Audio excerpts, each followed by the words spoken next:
Things got really nasty in the final days between Donald Trump and Ted Cruz, with the senator calling him a serial philanderer and the billionaire citing a National Enquirer story linking Cruz's father to Lee Harvey Oswald. Cruz also ratcheted up his rhetoric against the media. There is a broader dynamic at work, which is network executives have made a decision to get behind Donald Trump. Rupert Murdoch and Roger Ailes at Fox News have turned Fox News into the Donald Trump network, 24/7. Heidi Presbella, Cruz had been making this charge about TV news in general, and then he brought in Fox just before the Indiana primary. What do you make of what he said? I happen to remember, Howie, that Ted Cruz's very first fundraising email went against the liberal media, and that was a tactic for him from beginning to end. So I kind of see this as a bookend. Right. To the substance of it, I mean, it's a little crazy, considering you just have to read Megyn Kelly's Twitter feed to know that this is not the pro-Trump network. There are some Trump-friendly anchors on this network. There's no doubt about it. But at the end of the day, this is there are also a lot of Trump News Network. A lot of Trump critics on this network. That's right. And now Megyn Kelly and Donald Trump have made peace. All right, so the coverage of Cruz in the final 10 days, I would say, Gail, was very rough. He was called desperate, even in news stories, the serial philanderer stuff. But he was losing. So do you think it was fair or unfair the way he was portrayed at the end? Oh, unfair. Unfair. It's like the Michael Dukakis line in that famous Saturday Night Live skit where he says, "I'm losing to this guy." Yeah. And I think that when you saw Cruz erupt with these kind of fabulous things that he said, it was out of a sense of frustration of, he embodies the conservative movement, the protection of the Constitution, and yet even media that is seen as being friendly towards preserving the Constitution and, standing against some of the illegal actions that Obama has taken, for Cruz to be portrayed that way in all of these media outlets was very frustrating to him. But it was Donald Trump that called him unhinged, and the media just reported on that. I don't know that it was the media pronouncing Ted Cruz. Let me give you an example. When Cruz pulled out, you take the New York Times stories. The New York Times story about Cruz withdrawing was very, very negative. It said he spoke in apocalyptic terms, and it just had negative word after negative word. Same with the description of Kasich.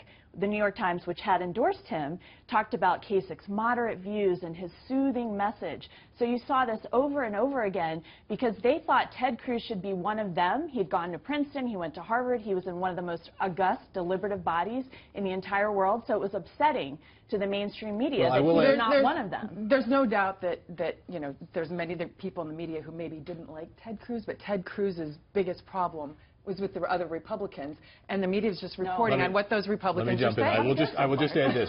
Ted Cruz was losing, he was on the verge of getting out of the race, and the media do have a bias against losing candidates. They kicked him around because they know they're not long. All right, so let me just come back briefly, Simon, to this question of this National Enquirer story, which supposedly had a photo that supposedly showed the senator's father, Rafael Cruz, with Lee Harvey Oswald, thereby bringing up the JFK assassination. So Trump says, hey, I was just citing a published report. Rafael Cruz called this ludicrous. Ted Cruz said it was nuts. Did the media hold Trump accountable for that? Did they? Yeah. Is that what you're asking? Did they? No. I mean, I think, I think that, there is an entertainment factor to Trump. I mean, he's acknowledged this publicly, right? I mean, this is part of his appeal. For most Americans, politics is boring, and he's interesting, right? And so I think everyone is a little bit caught up, including the media, in trying to make this business we're in a little bit more interesting to people. But look, he has made it clear that he's going to open the boundaries up of what's normal in political discourse.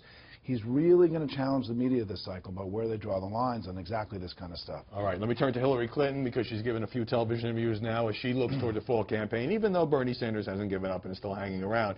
Here she is with CNN's Anderson Cooper, and the question was about Donald Trump. He does run a different kind of campaign than anyone else, certainly on GOP side. He makes himself more available to reporters. He calls in. I mean, is that something you are going to start doing more of?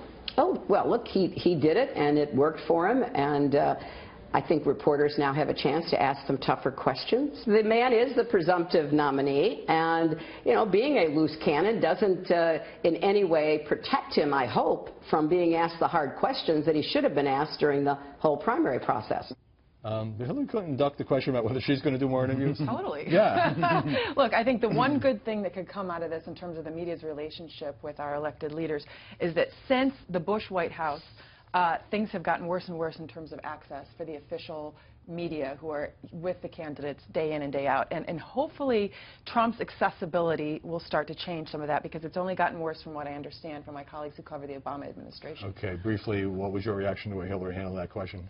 It was a dodge, and she's famous for dodging, but you look at the number of times Donald Trump has been on the Sunday shows or the cable news shows during the week, and he's about 6 times what she's doing. Now that they're going one-on-one, she's got to up her game. She's got to step into the arena. Or she may just have a different strategy, Simon Rosenberg, and not want to be on the news quite so constantly. Her interviews don't tend to make as much news as his do. You could argue that either way.